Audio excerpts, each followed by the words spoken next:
Our next speaker is Diane Hutchinson. She is going to be giving a speech from Public Relations Manual, project number 3, The Persuasive Approach. And her evaluator is Esther Walden. Esther, can you give us her objectives?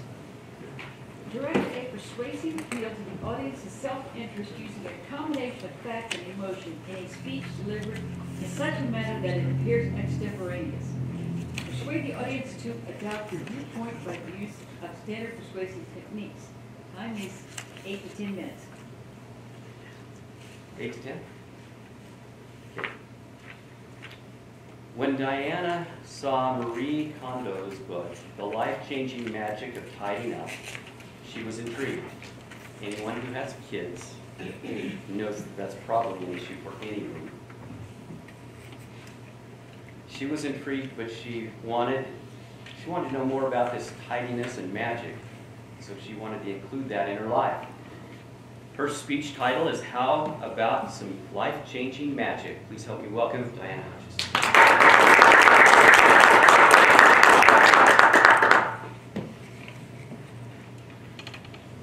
I keep things for 3 reasons. They're broken, but I can fix them. They're broken and I can't fix them, but I can use them for the parts, or they're part of a collection. I still remember this line from a humorous speech contestant a few years ago, because I could really relate to having a lot of clutter around my house.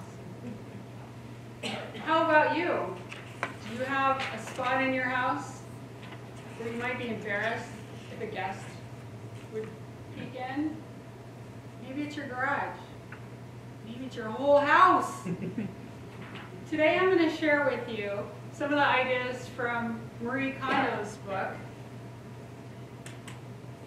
I'm going to tell you what you would get from having a tidier house, and then how to go about getting started. How many of you have heard of her book? All right. Well, I think that we are fighting several forces. One is we have our culture of having stuff. And some of that comes from our grandparents who lived through the Depression. Even before that, the pioneers who would die if they didn't have enough stuff to get through the winter. And then on top of that, we have these people called marketers who are paid to convince us that our lives will be so much better if we just have their stuff in our homes. Well, I'd like you to imagine coming home and being surrounded by things that you love that are all put away and retidy. Can you imagine waking up in the morning and getting up and looking around in your room and everything is something that brings you joy? Even the things in your closet when you're getting dressed. Does that sound appealing to you? Ooh. Well, it's not easy, but it's worth it. So let me tell you how to get started. Marie Kondo, the Japanese decluttering guru, as she calls herself, has 2 main steps. The first one is decide what you're going to keep, not what you're going to discard, and sort by category from the easiest to the most complex.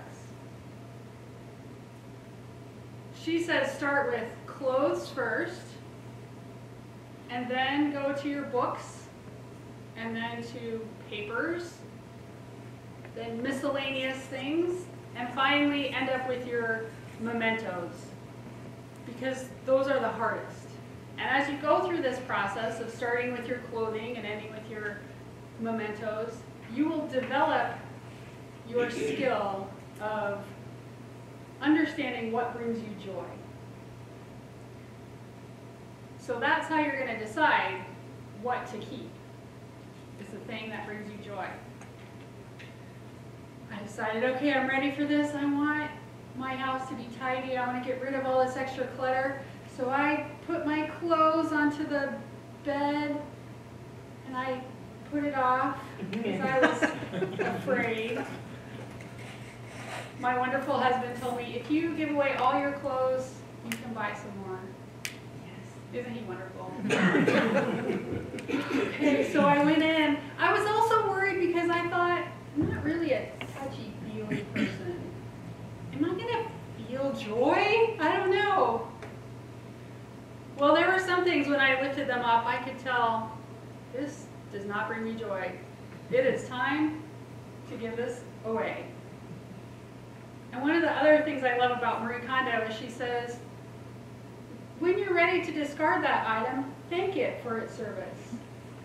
Thank you for the place that you've had in my life, whether it's many years of wear or whether it was teaching me that this is not a style that is appropriate for me. That's okay too. There were other items that I thought I felt a little spark of joy. Okay, we'll go with that. Those I was going to keep. I did have some that were in the middle that I felt like, I'm not sure it's joy, but I feel fond of this. I think I'm going to keep it for a while. So I am still developing my skill of understanding what brings me joy or not. But I have started on the path. My friend Naomi described how she and her husband went through their books. They put all their books out on the island in the kitchen. And the two of them went through and they touched each book and they decided, does this book bring me joy? And if it did, for either one of them, then they would put it into the keep pile. So in that way, they weren't deciding what to discard, they were deciding what to keep. And in the end, they ended up with a big stack of books that could be donated and taken from their sad existence of just sitting on the shelf unloved to be out into the wider world where someone else could read them. So what a gift to yourself and to the books. Oh, thinking back to that idea of a tidy house, tidy place where you want to come in, you want to be there, you feel good about having your guests and your friends come with you. You deserve that. You can get started thinking about what things are bringing you joy. And I would encourage you to pick up Marie Kondo's book. She has the Life-Changing Magic of Tidying Up and then also a companion book, Spark Joy, that you can get and change your life in a magic way. It's